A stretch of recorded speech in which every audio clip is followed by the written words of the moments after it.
सरपंच गणेश नांगरे असेल, तरुण कार्यकर्ते दादाभाऊ नांगरे, युवराज नांगरे, हनुमंत नांगरे आणि सर्व ग्रामस्थ तरुण मंडळी यांनी स्टेजवर यायचे.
आणि तेवढंच प्रेम या गावातल्या प्रत्येक कुटुंबाने आमच्या बेंके परिवार केले. अशा गावच्या यात्रेला सालाबाद प्रमाणे मी येत असतो. यंदाही मी आलेलो आहे.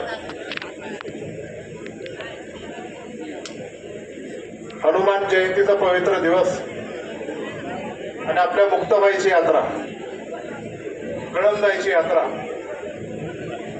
सुमनताई या गणातले पहिले पंचायत समितीचे सदस्य होत्या आणि तालुक्याचा कारभार त्यांनी उपसभापती म्हणून पेलला आणि त्यानंतर त्याच ताईचे म्हणजे नांगरे गुरुजींचे आमचे भाचे माझे मित्र निलेश या गावचं प्रतिनिधित्व त्यांनी केलं आणि या गावात आम्ही कोट्यवधीचे कामं करू शकतो. या गावातली ही शाळेची इमारत असेल, आता ग्रामपंचायतचं जे काम चालू असेल, दवाखान्याचं काम असेल, पिण्याच्या पाण्याचं जल जीवन मिशन अंतर्गत काम असेल, आपल्या कळमदाईच्या मंदिराच्या सभागृह असेल, या गावातले अनेक रस्ते असतील, असे जवळपास 4 कोटी रुपयाचे काम आपण या गावात केले. आज इथे येत असताना तुम्हाला सर्वांना यात्रेच्या शुभेच्छा तर देतोच, पण विशेष आभार मला तुमचे सर्वांचे मानायचे की तुम्ही जिल्हा परिषद आणि पंचायत समितीला आमचे दोन्ही उमेदवार, एक तर माईताई लांडे आणि दुसरे आमचे अश्विनीताई केदारी, सगळ्यात या गावाचं टॉपचं मतदान कुठं दिलं असेल तर ह्या उंडेखडक गावामध्ये. आणि म्हणून विशेषतः या गणातल्या उंडेखडक गावासाठी मी कालच सुनेत्रा वहिनी पवार यांच्याशी बोललोय. जिल्हा परिषदेचे अध्यक्ष वीर धवल जगदाळे यांच्याशी बोललोय आणि विशेष कौतुक या गावाचं करायचं म्हणून मी आता सरपंचाला सांगितलं की अजून 1 कोटी रुपयाची कामं मी या गावामध्ये विकास कामासाठी देणार आहे. त्याचे नियोजन आपण सर्वांनी सरपंचासोबत बसून करावं की जेणेकरून आपल्या गावातले अजून ते काम आपण पुढे नेऊ शकू. शेवटी आपलं हे नातं गेले अनेक वर्षापासून आहे आणि ते नातं जिव्हाळ्याचं आपल्याला पुढे टिकून ठेवायचं आहे.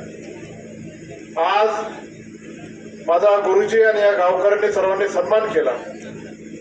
माझ्या समेत माझे सर्व सहकारी, ज्यामध्ये आकिबबाई इनामदार नगरसेवक असतील, कारखान्याचे डायरेक्टर राहुल भाऊ जाधव असतील, आमचे मित्र कृषी अधिकारी चेतनजी भोयर असेल, त्याचबरोबर या विभागाचे पंचायत समितीच्या सदस्य अश्विनीताई केदारी, सीताराम, आमचा सर्वांचा सन्मान केला. त्याच्याबद्दल आपल्या सगळ्यांचा आभार तर मानतोच, पण विशेष कौतुक मला करायचं आहे सर्जेराव जाधव यांचं. लोककला टिकवण्यासाठी तमाशा कलावंतांनी फळमालक अत्यंत मेहनत घेत आहे आणि त्यामध्ये महाराष्ट्रातल्या फळमार्कांमध्ये सर्जेराव जाधव यांचं नाव अत्यंत मोठं आहे आणि ते आज आमच्या कुटुंबाच्या लाडक्या गावात तुम्ही इथं आलेत. मी सर्जेरावांचं मनपूर्वक स्वागत सुद्धा करतो आणि आपल्या सर्वांना या यात्रेच्या मनपूर्वक शुभेच्छा देतो. आणि विशेषतः या उंडेखड ग्रामस्थाच्या प्रत्येक नागरिकाला मी सांगू इच्छितो की वल्लभ शेठ जसे तुमच्या पाठीमागे उभे आहेत तसं तुमचा भाऊ या नात्याने, तुमचा मुलगा या नात्याने अतुल बेनके जोपर्यंत जीवात जीव आहे, श्वास आहे, तोपर्यंत भक्कमपणे तुमच्या सगळ्यांच्या पाठीमागे उभा आहे. एवढे या निमित्ताने सांगतो आणि माझे 2 शब्द संपवतो. जय हिंद, जय महाराष्ट्र, जय शिवराय.